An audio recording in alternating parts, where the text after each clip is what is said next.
Good morning students. आज हम अपनी हिंदी व्याकरण में नेक्स्ट चैप्टर पढ़ेंगे जिसका नाम है संधि। तो संधि क्या होती है? संधि यानी होता है कि आपस में जुड़ जाना। ठीक है, तो जब हम किसी भी वाक्य या शब्द को बोलते हैं मिलाकर बोलने से जो पहले वाले शब्द की अंतिम ध्वनि होती है और दूसरे वाले शब्द की जो प्रथम ध्वनि होती है उनको मिलाकर एक नई ध्वनि बन जाती है, और दो ध्वनियों के मिलने से जो नई ध्वनि बनती है उस प्रक्रिया को हम संधि कहते हैं। एक प्रॉपर परिभाषा संधि की क्या है, देखिए बच्चों, दो ध्वनियों या वर्णों के मेल से जो विकार उत्पन्न होता है उसे संधि कहते हैं। जैसे हमारे होता है कि शब्द हिमालय, ठीक है बच्चों, हिमालय,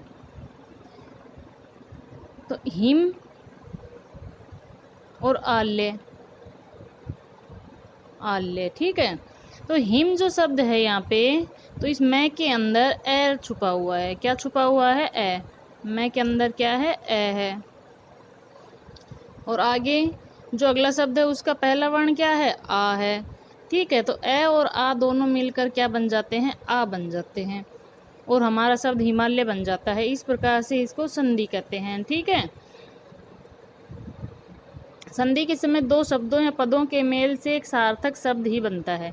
यानी कि जब हम संधि करते हैं, दो पदों या शब्दों का जब मेल करते हैं तो उनके मिलने से जो शब्द बनता है वो सार्थक बनता है, यानी कि उसका कोई अर्थ निकलता है। और जो संधि युक्त पद होते हैं उनको पहले की भांति जब हम अलग अलग लिखते हैं तो उसको संधि विच्छेद कहते हैं। संधि के भेद देखिए बच्चों, संधि के तीन भेद होते हैं: स्वर संधि, व्यंजन संधि, विसर्ग संधि। सबसे पहले हम स्वर संधि पढ़ेंगे। स्वर संधि की परिभाषा क्या होती है? दो स्वरों के मेल से जो विकार उत्पन्न होता है उसे स्वर संधि कहते हैं। यानी कि दोनों साइड में हमें स्वर ही मिलेगा, स्वरों का ही मेल होता है स्वर संधि में। जैसे ए प्लस ए मिलकर क्या बनेगा? आ बनेगा। यहाँ पे भी स्वर है, यहाँ भी स्वर है। आ प्लस ए मिलके भी आ बनेगा, और ए प्लस आ मिलकर भी आ ही बनेगा। ठीक है बच्चों, और आ भी आ ही बनेगा। ठीक है, ये होता है स्वरों का मेल। स्वरों के मेल से जो विकार उत्पन्न होता है उसे स्वर संधि कहते हैं।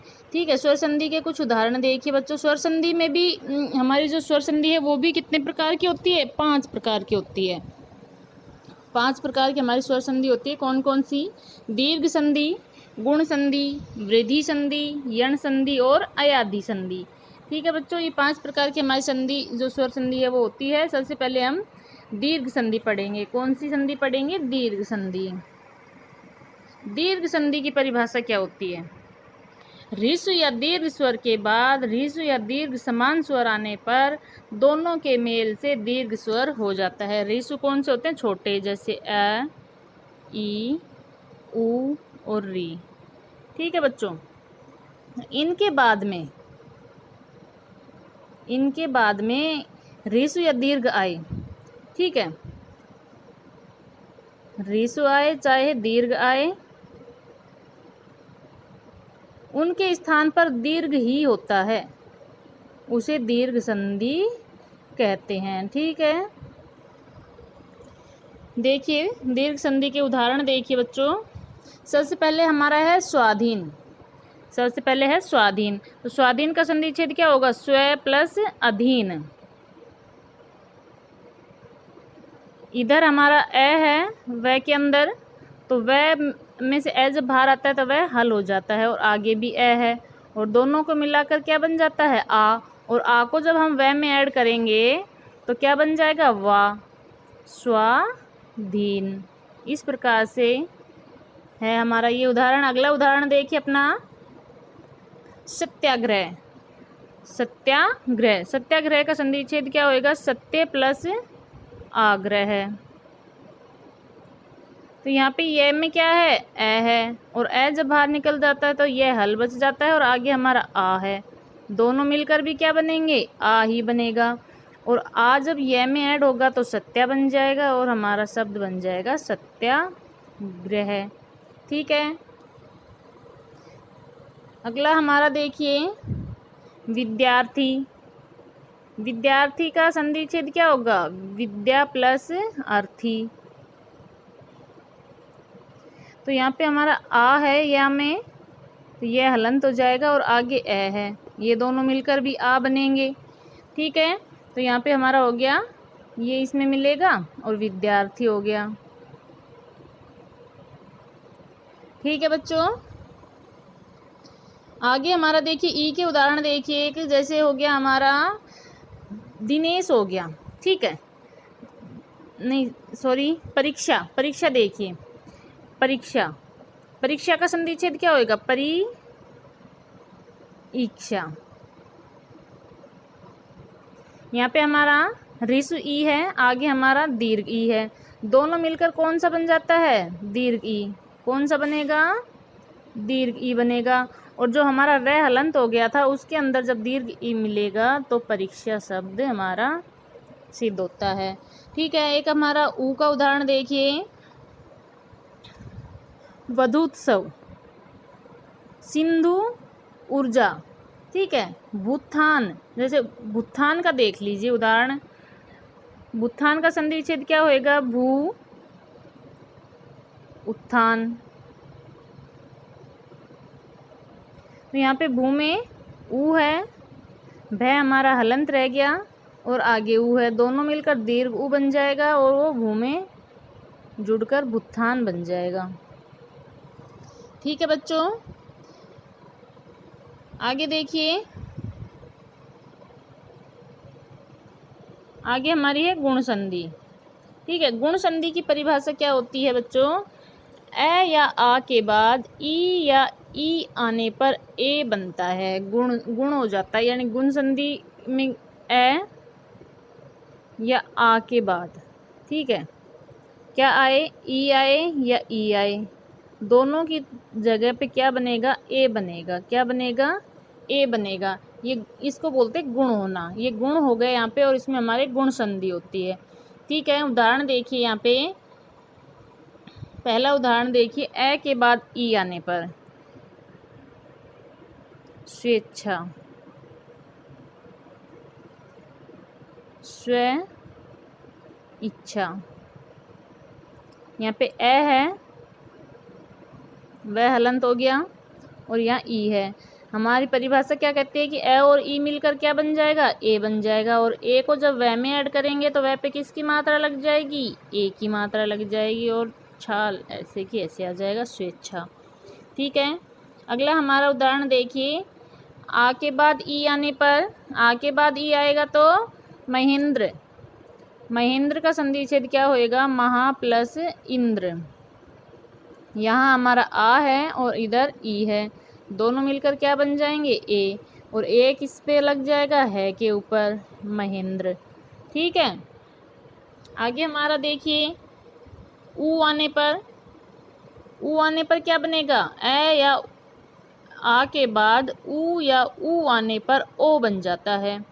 ठीक है, वार्षिक उत्सव, हितोपदेश। हितोपदेश देखिए, हित उपदेश,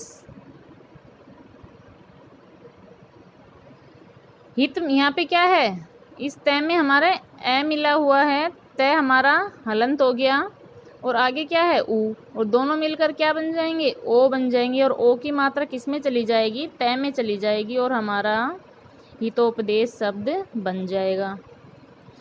नेक्स्ट देखिए, आ में ऊ मिलने पर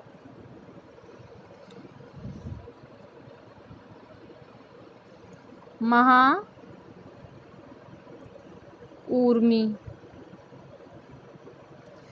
यहाँ पे हमारा आ है हलंत हो गया है, आगे ऊ है, आ में ऊ मिलने पर भी क्या बनेगा? ओ बनेगा, जो मात्रा है में चली जाएगी और महोर्मी शब्द बनेगा।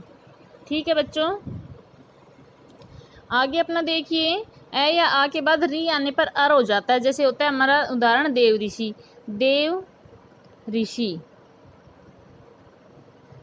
तो यहाँ पे हमारा ए है, वह हलंत हो जाएगा और ए के बाद अगर री आ रहा है तो क्या बन जाएगा? अर बन जाएगा। ठीक है, अर बन गया। तो यहाँ पे जो अ है वो वह में मिल जाएगा और वह हमारा शब्द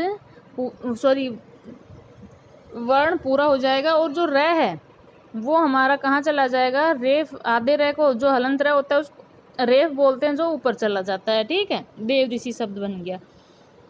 आगे बच्चों देखिए वृद्धि संधि। वृद्धि संधि की परिभाषा क्या होती है कि ए या आ के बाद ए या आई ओ या औ आए तो ए या आई का आई बन जाता है, ओ औ का औ बन जाता है। ये हमारी वृद्धि संधि की परिभाषा होती है। ए या आ के बाद ए और आई देखिए, हितैषी, हित प्लस एसी। ठीक है बच्चों, तो यहाँ पे तय में क्या है, ए है और आगे ए है, तो इनका क्या बन जाएगा, आई बन जाएगा। और आई की मात्रा किस पर लग जाएगी, तय पे लग जाएगी और हितैषी शब्द बन जाएगा हमारा। ठीक है, एक होता है सदैव, सदा एव। यहाँ पे आ और ए मिलकर क्या बन जाएंगे, आई बन जाएंगे। आई की मात्रा किस पर लग जाएगी, द पे लग जाएगी और सदैव शब्द बन जाएगा। ठीक है, औ का उदाहरण देखिए, जलोद, जलोद जल ओध।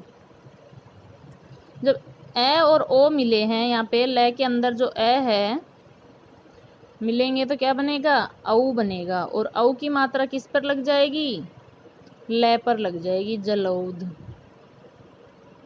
ठीक है बच्चों, एक और उदाहरण देख लीजिए आप, महोदय, परम औदार्य देखिए, महौषधि देख ली, महा प्लस औषधि। ठीक है, महा